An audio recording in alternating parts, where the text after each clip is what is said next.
Violent threats, gunshots through an apartment floor, and a pair of double murders.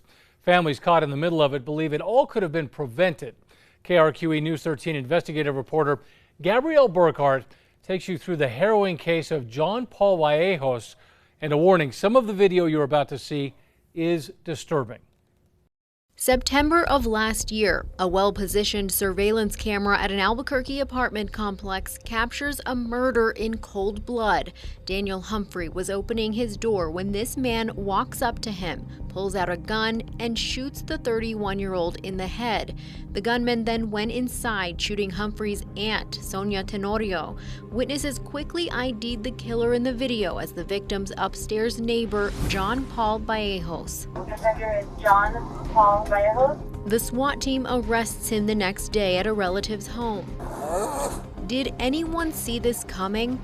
Two wrongful death lawsuits claim someone should have. Allegations that had authorities taken a closer look at what happened in the months and even years leading up to this moment, lives could have been saved. You go through his history and you see nothing but red flags: restraining orders, violation of restraining orders, death threats, drugs, stolen vehicles, possession of deadly firearms, so all of these are red flags. David Adams is an attorney representing the victim's family in wrongful death lawsuits against the apartment complex management, the company they use to conduct background checks on tenants, and against the Albuquerque Police Department. The most alarming part of the case that came up initially was knowing that he discharged a firearm into the apartment where two people were later killed. Less than 2 months before this moment, Come on in. The family called 911 from their apartment. Lapel video from last July shows Sonia Tenorio's niece explain to Albuquerque police officers what just happened. There's a report right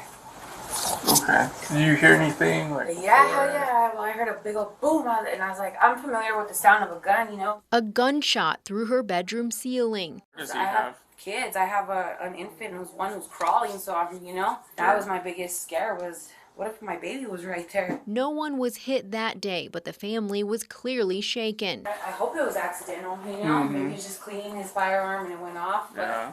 should have a little more knowledge than that, But she also told officers her upstairs neighbor creeped her out. Just in case. And showed them text messages where Vallejos came on to her. Are you single? Oh, jeez. Yeah, how did you get this number? I told him. He said someone needed to use the phone near homie or something. And after that, never responded again. Yeah. I was like, that's creepy. For sure. Officers combed the parking lot that day, took a report, sent in someone to take evidence photos, and knocked on Vallejos' door upstairs, but no one answered. That knock is what a lawsuit against APD says was the only attempt to speak with, investigate, or apprehend Vallejos for that gunshot through his neighbor's ceiling.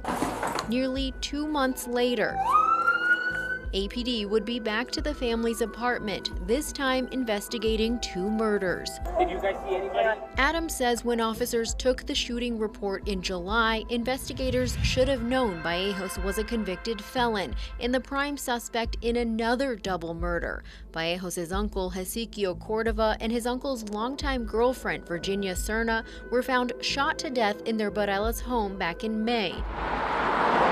Relatives are sure Vallejos pulled the trigger, but he wasn't charged.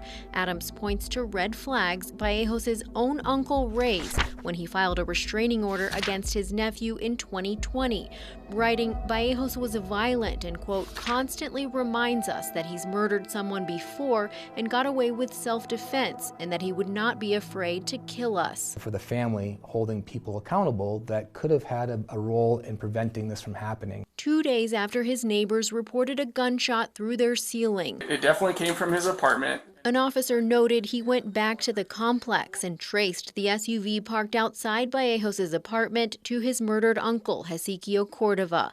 But there's no mention in that report that the officer knew his uncle was killed in May or that Vallejos was the suspect. Case closed pending further leads. APD declined an interview but says detectives are still investigating the Barelas murders. Not doing anything usually results in the worst case scenario, which is exactly what happened here. Looking further through Vallejos' lengthy criminal history, Adams points out another missed chance to prevent these tragedies.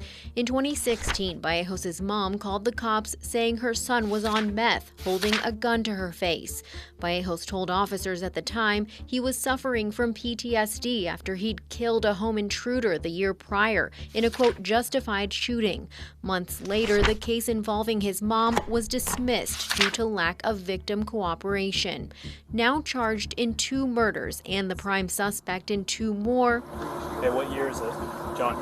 Vallejos will stay in jail pending trial. Gabrielle Burkhart, KRQE investigates. Vallejos was evicted from that apartment complex after shooting through the floor. APD would not comment on the lawsuit except to say they will respond to the allegations in court. Vallejos' trial is scheduled for November.